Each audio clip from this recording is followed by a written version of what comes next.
thick magazine, and he tapes it onto his left forearm. So like when the zombies come and they're scratching at his arm, like they're not getting through because it's a pretty thick magazine. I'm like, that's intelligent stuff. Like that's stuff like I would think of, or not me necessarily, but like a smart protagonist would think of. Yeah. And to get me invested in the character, I'm like, okay, you're not being a complete dumbass. Precisely. Yeah. And I want to see you survive this movie.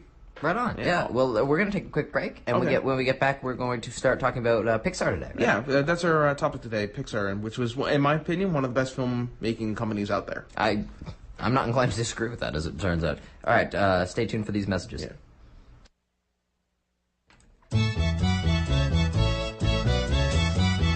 Tirranova Council 1452 of the Knights of Columbus holds bingo every Sunday and Wednesday nights at 8 p.m. sharp on St. Clair Avenue. Help support the Knights of Columbus, who help support our community.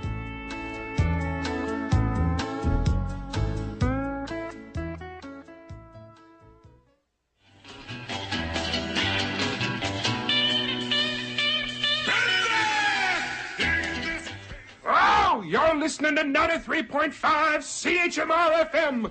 Mon radio, in stereo, baby!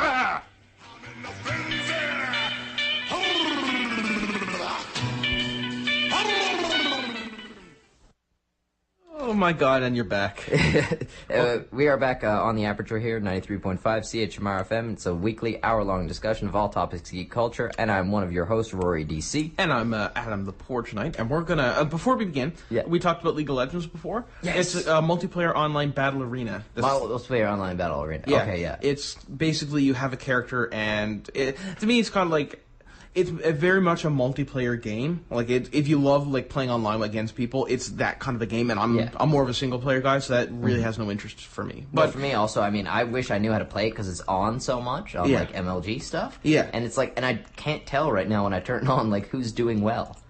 Like, because I don't know what doing well is. Yeah. The Rooster Teeth did Let's Play, and for the longest time, I'm like, who's winning? What are we doing? Well, exactly. This I don't know what's going on. I have no idea what's going on. It's like what Woody says about Call of Duty. Call of Duty, you turn it on, you know who's doing well, because it's obvious. Yeah, because it's the score. Because it's kills. It's the guy like who apparently can snipe through like an engine block and kill a guy. Exactly. But today's show's about Pixar, and I think this was your suggested topic and quite a good one.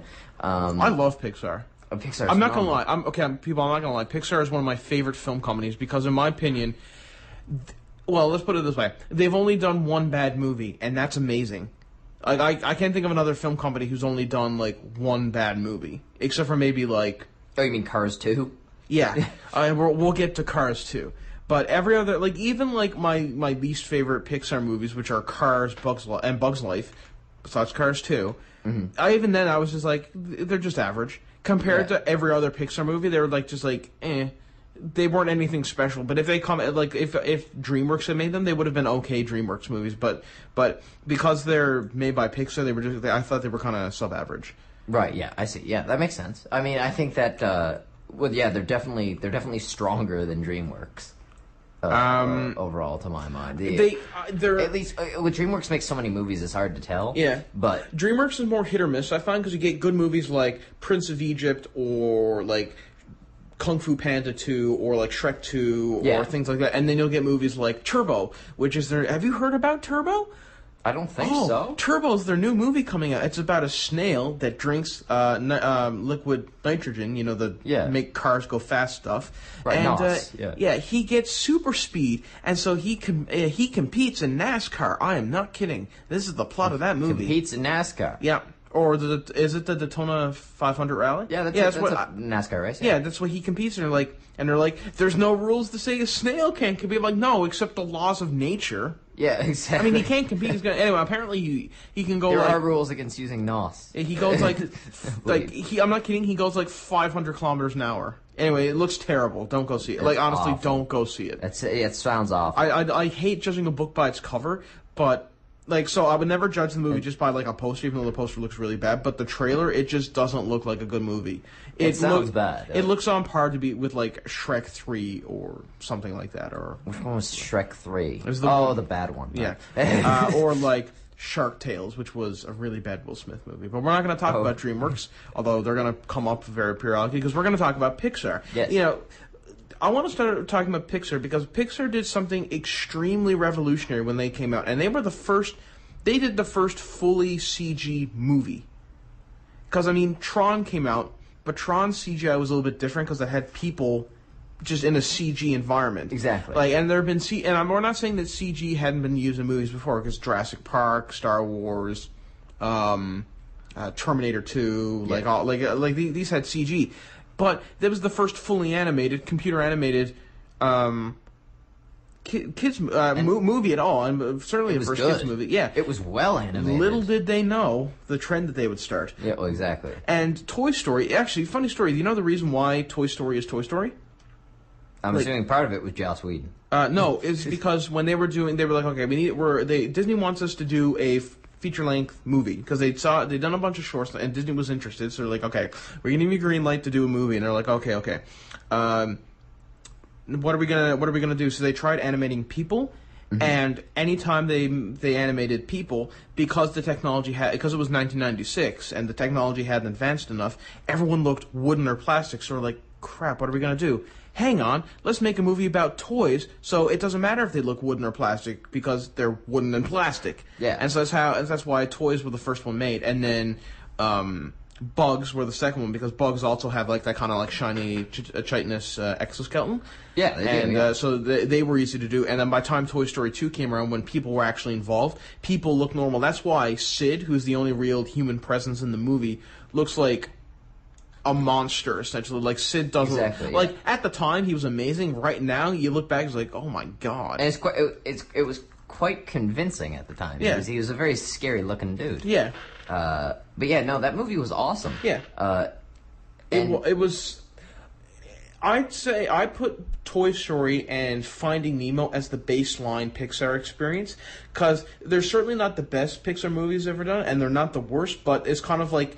That's kind of like what you can expect. That's kind of like the standard for quality when you go into a Pixar movie. So I compare every Pixar movie since then to like Toy Story 1 or Finding Nemo, and it's either better, the same, or worse. And there's only two or three that are worse. What was your attitude? How receptive were you to Toy Story 2? Because that came out quite a deal later. Right? Yeah. After it did sort of, everybody who had seen that, certainly in our generation, was pretty nostalgic about that movie. Yeah, I like Toy Story 2. Yeah. Pixar has always had this Pixar has some of the best writers for any movie company I can think of. Yeah. Excellent writing for every movie that comes out. It never feels like it's phoned in, and they never use there's a lot of jokes, but they never feel like, I don't know, with DreamWorks a lot of times they're funny jokes, but a lot of times they're kind of like just pop culture references. Exactly. And it kind of takes you out of it a bit, especially in like movies like How to Train Your Dragon or stuff like that, where it's just kind of like, okay, we get it, yes, pop culture references. Pixar is more timeless, I think. Yeah, Pixar is funny because it's funny. Like I'm only getting some of the jokes now when I'm going back and rewatching these movies, because there's a joke in Toy Story 1 where Mr. Potato Head gets like smashed to pieces, and he puts himself back together, and he comes over and he's tilted on his side and his face is all rearranged, and he's like, "Hey Ham, guess what? I'm Picasso." And he's like, I don't get it, Spud. And he's like, "You uncultured swine." I'm like, and at the time I'm like, I have no idea what's going on. Yeah. And I'm like, oh, it's Picasso. Oh my god, this is the greatest joke ever. And I'm like, oh man, this is so funny. And it's funny how I can go back and watch these movies and laugh again because I'm just getting all the jokes. No, exactly, yeah, and that is a very good line, as it would turn out. But so they're funny, but they're also heartfelt. Like Finding Nemo, Monsters Inc., Toy Story 2 especially had a lot of heartfelt moments. Like, do you remember the bit in Toy Story 2 where Jessie talks about her life and how she used to be like this girl's favorite toy, and then the girl just kind of like abandoned her when she got old enough? Very vaguely, yeah. It was such a long time ago, and right? I remember that movie and that scene. I remember that was like at the movie theater. I'm like, all the feels. And Finding Nemo was super heartfelt. Yeah. And it was awesome. Love Finding Nemo. Oh, and it's a great movie. Well, can I ask you just real quick? You say, have you found Pixar to be? They've obviously gone up and down. Yeah. Have you found that they have gotten more or less heartfelt as the years went on? See, that's the thing. They Toy Story was heartfelt, then Bug's Life was, Then Toy Story 2, Monsters, Inc., and Finding Nemo were all very heartfelt. Then Incredibles came out. I really liked Incredibles, don't get me wrong. I thought it was an awesome movie. However, not as heartfelt as, say, Finding Nemo. Yeah. It was more of an action